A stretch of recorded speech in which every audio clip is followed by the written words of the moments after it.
a história de Moisés e a libertação do povo hebreu. O tempo passou. José havia morrido.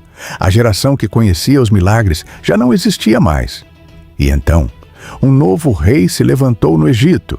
Faraó do Êxodo não conhecia José, não conhecia a história, não conhecia o Deus de Israel. Vejam, o povo dos filhos de Israel é mais numeroso e mais forte do que nós. Precisamos agir com astúcia, antes que se multipliquem ainda mais. E assim começou a opressão. Chicotes estalam, pedras são carregadas, cidades são erguidas com lágrimas. Pitom, Ramessés, construídas com suor hebreu. Mas algo extraordinário acontecia. Quanto mais eram oprimidos, mais cresciam. O medo virou crueldade. Quando ajudarem as hebreias no parto, se for menino, matem-no. As parteiras, Sifrá e Puá, temeram mais a Deus do que ao rei. Não podemos fazer isso. Quando interrogadas, Senhor, as hebreias são vigorosas, dão à luz antes que cheguemos. O decreto final vem como sentença de morte. Lancem no Nilo todo menino que nascer. O rio da vida torna-se rio de morte. Mas Deus estava preparando algo invisível. Uma mulher da tribo de Levi dá à luz um menino. Ela olha para o filho e vê algo diferente. Ele era formoso. Ela o esconde por 3 meses. Mas o choro cresce. O perigo aumenta. Então, ela prepara uma pequena arca. Coloca betume, coloca o menino dentro e o entrega às águas. A irmã observa de longe. A filha do faraó desce para se banhar. Ela ouve o choro. Abre o cesto. Silêncio. Olhos se encontram. É um dos meninos hebreus. Mas compaixão vence a política. Miriam se aproxima. Quer que eu chame uma ama hebreia? E assim, a própria mãe amamenta o filho. Ele cresce no palácio. Recebe o nome Moisés, porque das águas o tirei. Mas ele não sabia que um dia abriria águas muito maiores. Moisés agora é homem, príncipe do Egito, mas hebreu de sangue. Ele vê um egípcio espancando um hebreu. Olha para os lados. Ninguém. Ele intervém. O egípcio cai morto. No dia seguinte, tenta separar 2 hebreus. Um responde com desprezo: quem te fez príncipe e juiz sobre nós? Vai me matar também? O segredo foi revelado. O faraó procura matá-lo. Moisés foge. O príncipe vira fugitivo. No deserto de Midian, ele encontra simplicidade. Casa-se com Zípora. Tem um filho.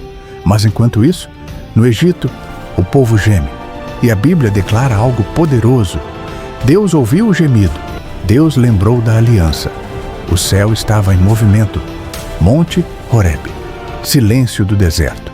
De repente, uma sarça em chamas, mas não se consome. Moisés se aproxima e então, Moisés, Moisés, eis-me aqui. Tira as sandálias. Este lugar é santo. Deus revela seu plano. Tenho visto a aflição do meu povo. Desci para libertá-lo. E então a ordem: eu te enviarei. Moisés treme. Quem sou eu? Eu serei contigo.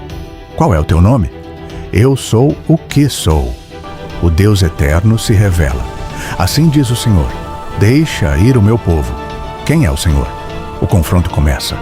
O Senhor disse a Moisés: vê, eu te constituí como Deus sobre Faraó, e Arão, teu irmão, será teu profeta.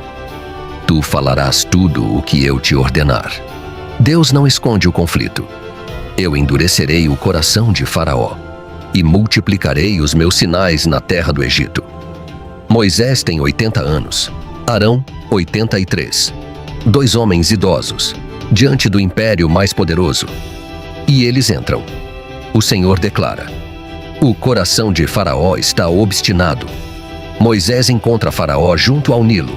Arão levanta a vara. Ele fere as águas. As águas do Nilo tornam-se sangue.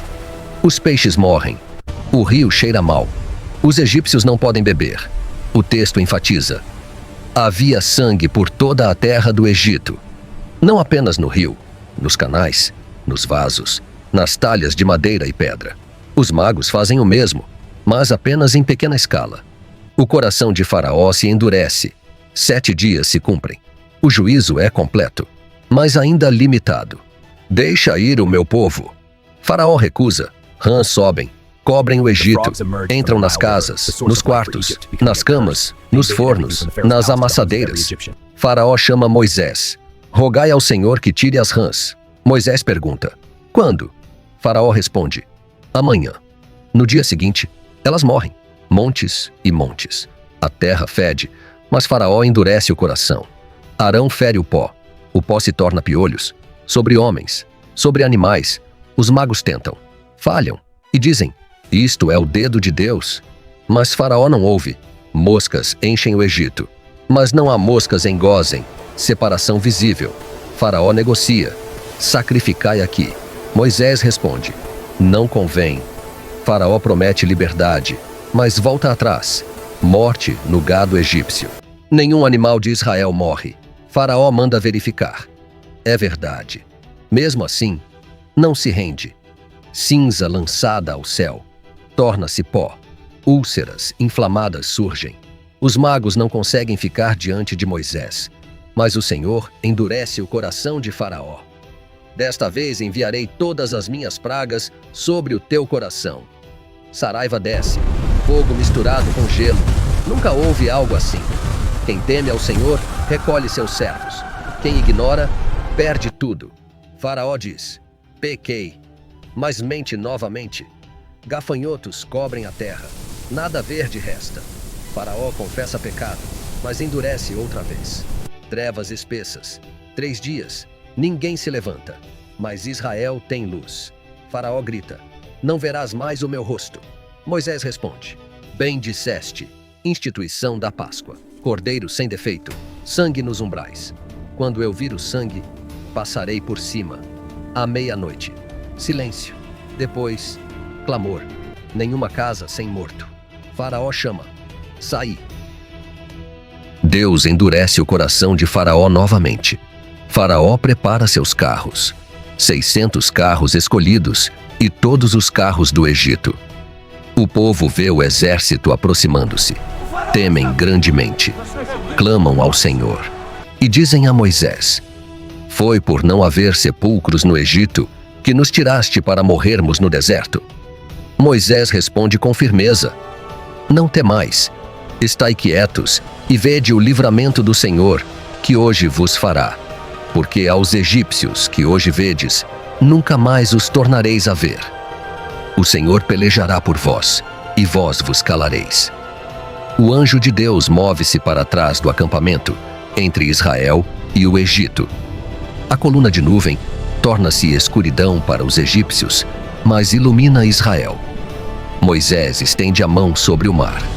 O Senhor faz retirar o mar por um forte vento oriental toda aquela noite. As águas se dividem. O mar torna-se terra seca. Os filhos de Israel entram pelo meio do mar em seco. As águas são como muralhas à direita e à esquerda. Os egípcios os seguem, mas o Senhor transtorna o exército egípcio. As rodas dos carros emperram. Moisés estende novamente a mão. Ao romper da manhã, as águas retornam à sua força. Cobrem carros e cavaleiros. Não ficou deles nenhum só. Israel vê os egípcios mortos na praia. O povo teme ao Senhor e crê no Senhor e em Moisés, seu servo. Moisés e os filhos de Israel cantam: cantarei ao Senhor, porque gloriosamente triunfou. Lançou no mar o cavalo e o seu cavaleiro. Miriam, a profetisa, irmã de Arão, toma o tamborim. As mulheres saem após ela com danças.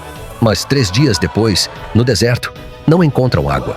Em Mara, as águas são amargas. O povo murmura. Moisés clama ao Senhor. O Senhor lhe mostra uma árvore.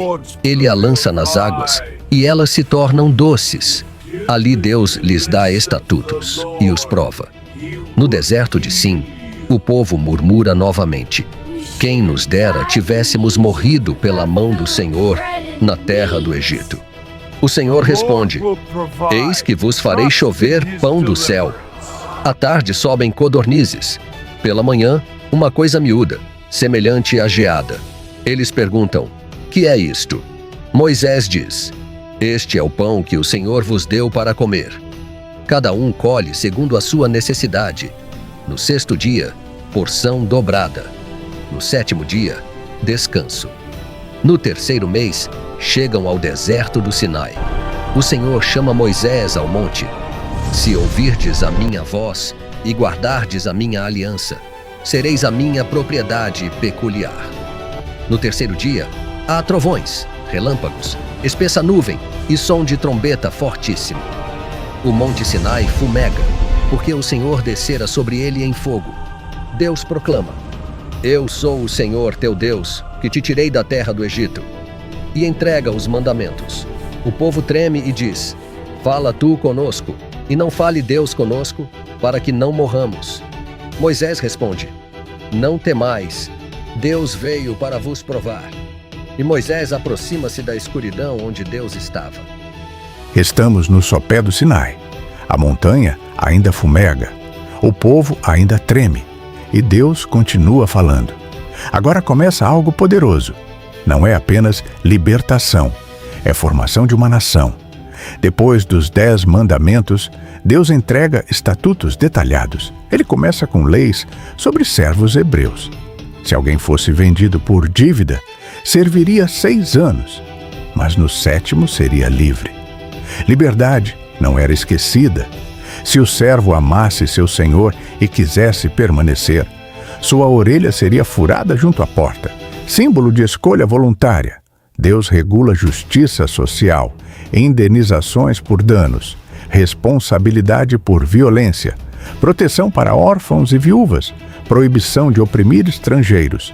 E então, uma frase ecoa como um trovão moral: olho por olho, dente por dente. Não como vingança descontrolada, mas como limite à vingança. Deus estabelece equilíbrio. Ele ordena não espalhar boatos, não favorecer o rico por ser rico, não favorecer o pobre por pena injusta, não aceitar suborno. E então, uma promessa: eis que envio um anjo diante de ti, para guardar-te no caminho. A presença de Deus iria adiante deles.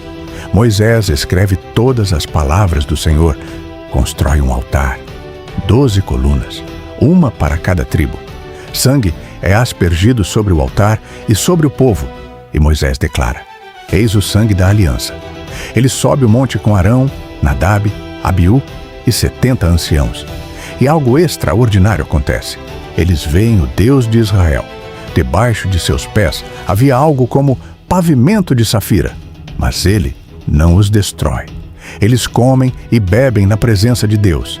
Depois, Moisés sobe mais alto. A nuvem cobre o monte por 6 dias.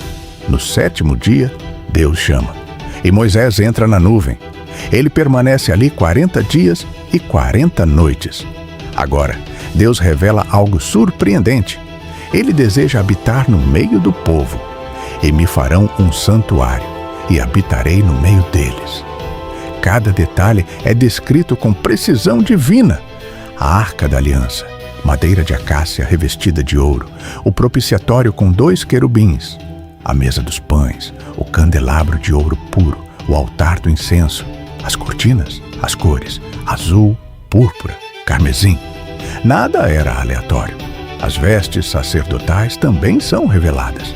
Arão usaria peitoral com 12 pedras, éfode, mitra com inscrição, santidade ao Senhor. E Deus escolhe 2 homens específicos, Bezalel e Aholiabe. Eles recebem habilidade artística pelo Espírito de Deus. Até a arte vinha do céu. Por fim, Deus entrega as tábuas da lei, escritas pelo próprio dedo divino. Enquanto Moisés está na montanha, o povo se inquieta. Não sabemos o que aconteceu com esse Moisés.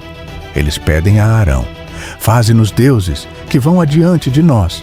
Arão recolhe brincos de ouro, molda um bezerro. O povo declara: este é o teu Deus, ó Israel. Eles se levantam para comer, beber e festejar. No monte, Deus diz a Moisés: desce, porque o teu povo se corrompeu. Deus fala em destruir, mas Moisés intercede: lembra-te de Abraão, Isaque e Israel. A ira é contida. Moisés desce com as tábuas. Vê o bezerro, vê a dança. Ele quebra as tábuas ao pé do monte. O som da aliança quebrada ecoa no chão. Ele destrói o bezerro, o reduz a pó e o lança na água.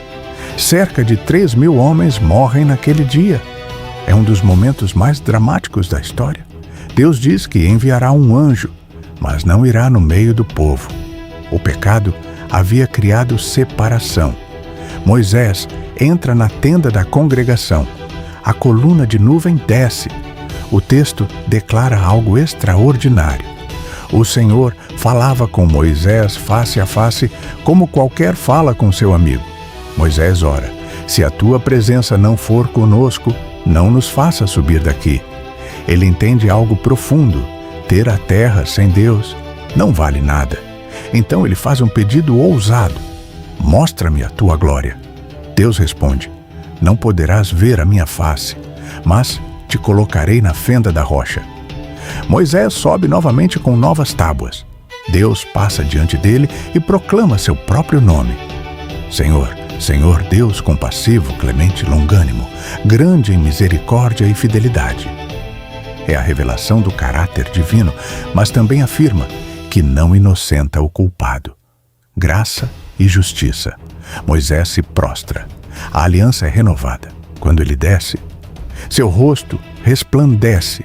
Ele não sabia que brilhava. O povo tem medo. Ele coloca um véu.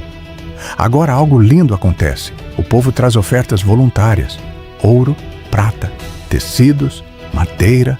Trazem tanto que Moisés precisa mandar parar. Bezalel e Aholiabe constroem tudo conforme o modelo mostrado no monte. Cada detalhe executado fielmente, exatamente como o Senhor ordenou. O que começou com gemidos escondidos entre tijolos, terminou com trovões ecoando no monte Sinai.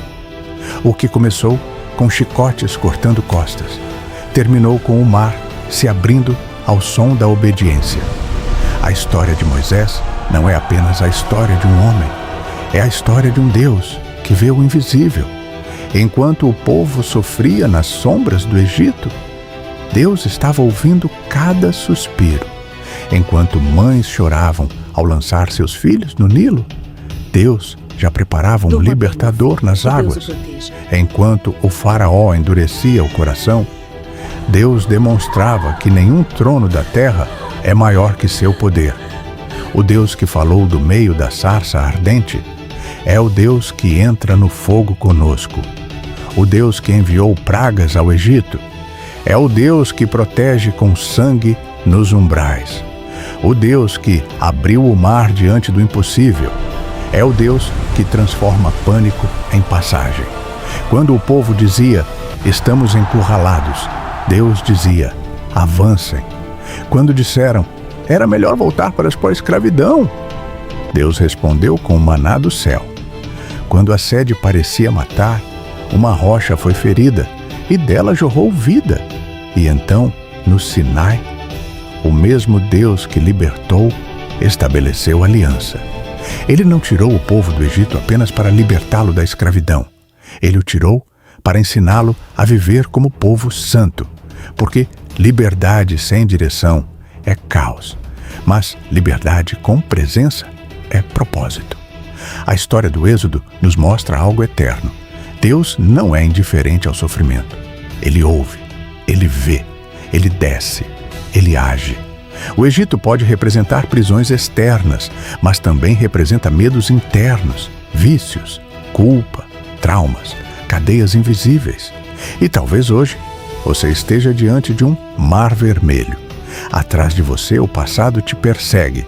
À frente, o impossível parece intransponível, mas o mesmo Deus que disse a Moisés: eu sou o que sou, continua sendo. Ele ainda abre caminhos onde não há, ainda sustenta no deserto, ainda envia provisão inesperada, ainda escreve propósito em pedras e em corações. A jornada do Êxodo não foi apenas geográfica, foi espiritual. Não foi apenas sair do Egito, foi tirar o Egito de dentro do povo. E essa também é a nossa jornada. Porque o Deus do Sinai não é apenas o Deus da história. Ele é o Deus do agora. Se Ele ouviu escravos, Ele ouve você. Se Ele levantou um homem inseguro, fugitivo e cheio de medo, Ele pode usar qualquer um de nós. Porque a libertação começa quando alguém responde: eis-me aqui. E talvez essa história não tenha terminado. Talvez ela esteja continuando em você.